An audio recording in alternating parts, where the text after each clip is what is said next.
Hello. Excuse me. I am a little sick, so fair warning, I might be sniffling a lot during this or coughing. I'll try to keep it to a minimum, but yeah, you've been warned. For my industry report project, I actually want to start with saying like one of the biggest questions, or a question that, at least in my experience, that I've noticed that gets asked a lot in like every film class I ever go into is usually on the first day too, is where do you think this industry is going? Like, where do you think it evolves? Is cable going to be obsolete? Is it just going to be streaming services? And like, especially with writers, like, who do you want to write for? Do you want to be a television writer? Do you want to be a film writer? Do you want to, go on Netflix or write for Netflix or any other streamers or something? And like, personally, it's weird because, like, I'm someone who grew up in, like, on cable TV, like, especially traditionally, like, the one where you move the antenna and, like, try to get the signal, and, with Me TV and all that. That was my experience. And then, like, growing up into a world where online streaming started and, like, sort of just, like, took over and, like, is such a big thing now.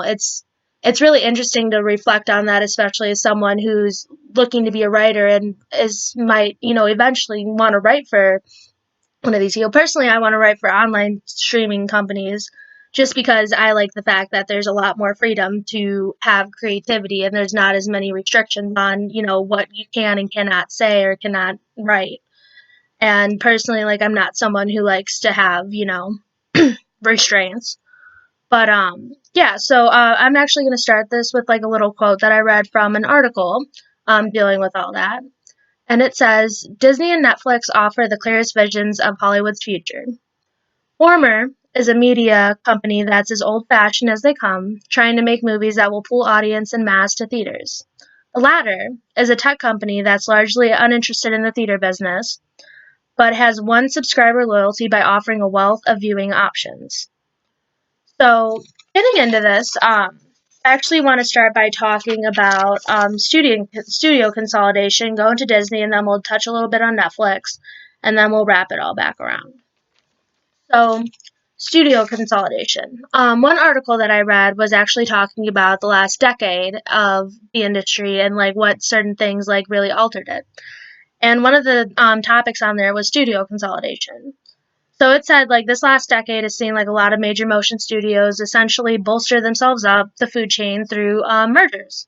So, like, I know all of us have, like, at least heard of a couple of these, but, like, last year AT&T acquired Warner Media. 2013 Disney bought Lucasfilm. This year they got Fox. They had the Disney-Fox merger, which was, like, a historical deal. I think one of the second most expensive deal mergers that next to the AOL whatever. And then Comcast owns NBC and Universal Studios, like stuff like that. See, things like that, like deals like that, that's great for big studios, but it's actually horrible for smaller studios. And the reason why is because it makes it really hard for independent production companies and smaller studios in general to get into cinemas. So some of those, which is interesting because some of those smaller independent films are actually going to streamer services to get their content shown. But, like for instance, like Disney, and when the Disney Fox merger happened, that actually pushed Disney from owning 26% to 35% of the movie market. So Disney pretty much made themselves like a dominant force to be reckoned with out of the big five. And um, by doing that, they pretty much they control, when they did that merger, what they got, like, they didn't get the entirety of Fox. I believe Fox still has their news and sports or whatever. But what they got was they got the Fox Searchlight, cable channels like FX and National Geographic. They got the Fox TV production company, so they own The Simpsons. They literally own The Simpsons.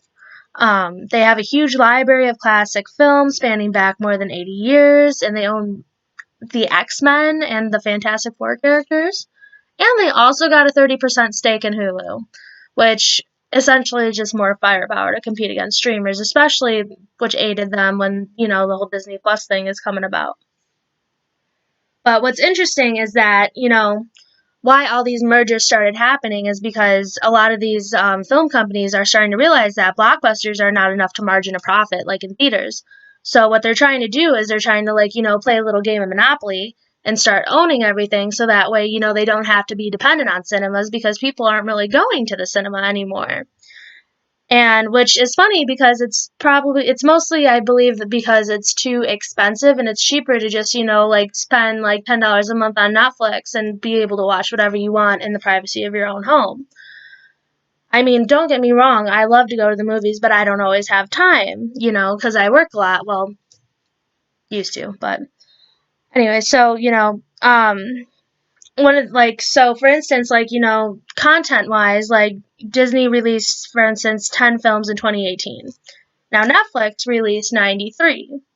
However, the way that Disney like sort of combats this is because, it's Disney is releasing large scale productions. Like, they have the Star Wars and they're going to be releasing like the second Avatar, and they push out like these huge major releases that actually do like, bring people to the movie theaters, and then Disney will say, okay, like I want this percentage of ticket sales and I want you to show like this movie in this many rooms for this many weeks, and they cut all these deals, and they have a really good strategy for being a media giant. And, I would say they're probably one of the most formidable opponents to, a streamer service like Netflix. But like they'll still like, Disney could always put out like, a new release like every month just to still like maintain control of that box office, even while they're waiting on those bigger productions to come to fruition. Now Netflix,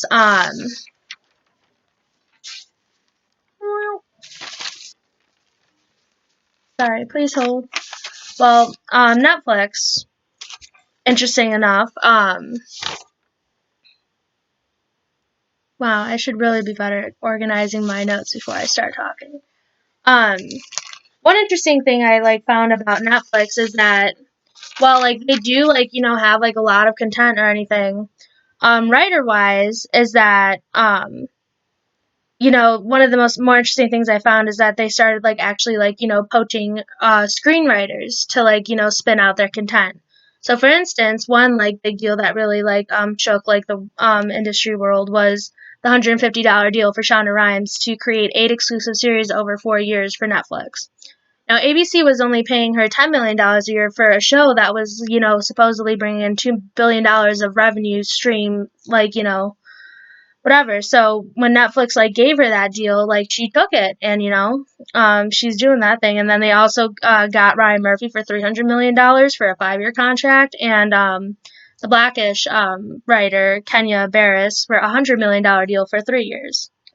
And now when Netflix started doing that, Warner Brothers started to like try to poach like some showrunners. So like Mindy Kaling got a $51 million deal for 6 years. Greg Berlanti, the one who writes Riverdale or such, and I believe Arrow and The Flash. They gave him a $400 million deal for 5 years.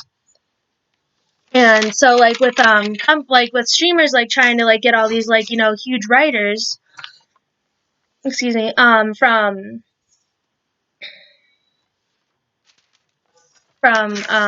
cable companies, which are also like kind of like being owned by these big other companies. Interestingly enough, is like how a lot of like people are trying to see like how the showrunners will adapt.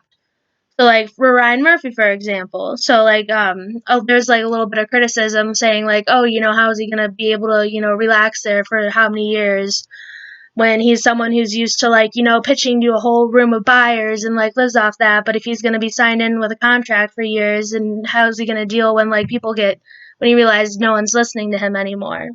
And even like advertising rise, since like Netflix is a company that markets primarily on their platform, and their perception is mainly focused on higher profile shows like Stranger Things or Grace and Frankie.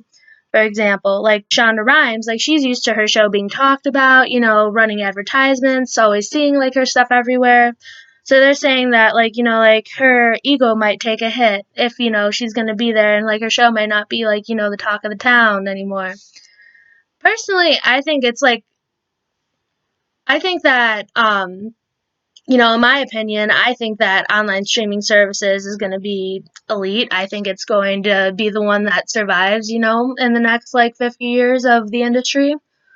Um, Personally, I think that, cinemas are probably going to become obsolete at some point. I think that right now, all these big film companies are pretty much just hanging on and trying to do whatever they can and pretty much fighting each other to like get all the spaces on the monopoly board just to make sure they can control what they can control to make sure that they don't die. But when it comes to, those big film companies combating like companies like Netflix or like other streamer services, I think that when all the blockbusters run out of speed, it's going to come down to, like actual quality content, like movies with good messages.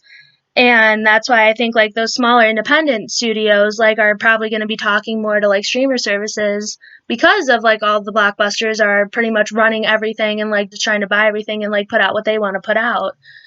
And like these smaller films and like smaller writers aren't really getting that much of a chance to like put out like their little independent ideas.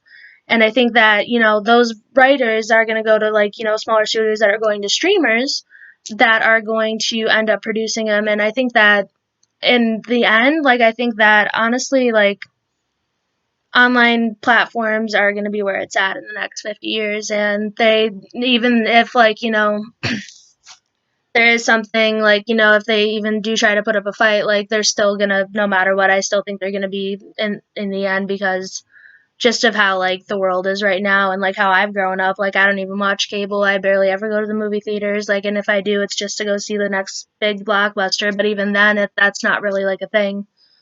But I mean, personally, yeah, like writing wise, that's where I'm looking, and that's why I actually chose this as my industry project, just because I think it's interesting. But now I feel like I'm just kind of rambling, so I'm gonna stop because I'm already way over time. So thank you for listening, and yeah, thanks.